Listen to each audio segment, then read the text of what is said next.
ગુજરાત જાણે ભૂતિયા સરકારી કર્મચારીઓ અને અધિકારીઓનું હબ બન્યું હોય તેવું જ લાગી રહ્યું છે।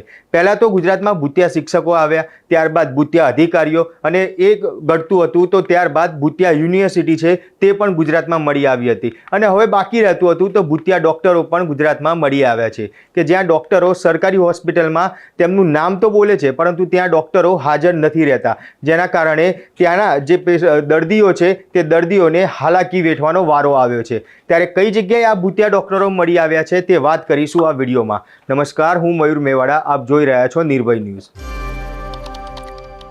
ગુજરાતના સુરેન્દ્રનગરમાં પહેલા સરકારી શિક્ષકો મળી આવ્યા હતા અને ત્યારબાદ તે ઘટતું હતું તો હવે ભૂતિયા સરકારી ડોક્ટરો છે તે પણ મળી આવ્યા છે।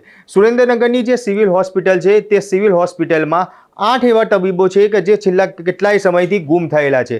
સરકારી હોસ્પિટલમાં તેમનું નામ બોલે છે, ત્યાં ગાડી ચોપડે તે નામ બોલાતું હોય છે કે અહીંયા ગાડી આ 8 ડૉક્ટરો કે જે સુરેન્દ્રનગરની સિવિલ હોસ્પિટલમાં પોતાની ફરજ છે તે નિભાવે છે, પરંતુ ત્યાં ગાડી આ નામ માત્ર કાગળ ઉપર જ બોલે છે।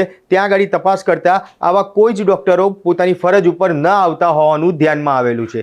જે આ બાબતની જાણ જ્યારે સિવિલ સર્જનને થઈ તો સિવિલ સર્જન દ્વારા જે આરોગ્ય વિભાગ એટલે સરકારી જે વિભાગ છે તેને જાણ છે તે કરવામાં આવી કે આ 8 તબીબો છેલ્લા લાંબા સમયથી ગેરહાજર રહે છે અને તેના જ કારણે ત્યાં ગાડી દર્દીઓને હાલાકી વેઠવાનો વારો પડી રહ્યો છે।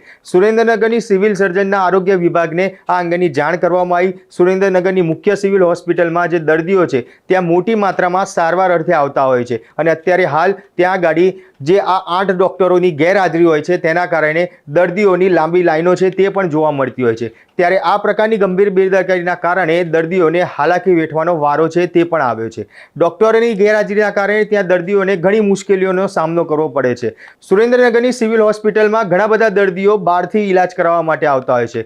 એક તરફ ડૉક્ટરોની અછત તો બીજી તરફ ફરજ પર ના રહેતા જે 8 ડૉક્ટરો છે કે જે લાંબા સમયથી હોસ્પિટલ પર તેમની ફરજ નિભાવવા નથી આવતા, ત્યારે આ ડૉક્ટરોના કારણે દર્દીઓ છે અને ત્યાંનો જે સ્ટાફ છે તેમને પણ ઘણી મુશ્કેલીઓ છે તે પડી રહી છે। ત્યારે હાલ સુરેન્દ્રનગર સિવિલ હોસ્પિટલમાં દાખલ એવા દર્દીઓ જેમને ડૉક્ટરો જે દિવસમાં આમ તો 3 વાર ત્યાં ચેકઅપ કરવા માટે જતા હોય છે, પરંતુ ડૉક્ટરોની અછતના કારણે ત્યાં ગાડી દિવસમાં એક જ વાર દર્દીઓને ચેક કરવા માટે ડૉક્ટર છે તે જતા હોય છે, જેના કારણે દર્દીઓને જે યોગ્ય સારવાર જોઈતી હોય છે તે યોગ્ય સારવાર પણ નથી મળતી।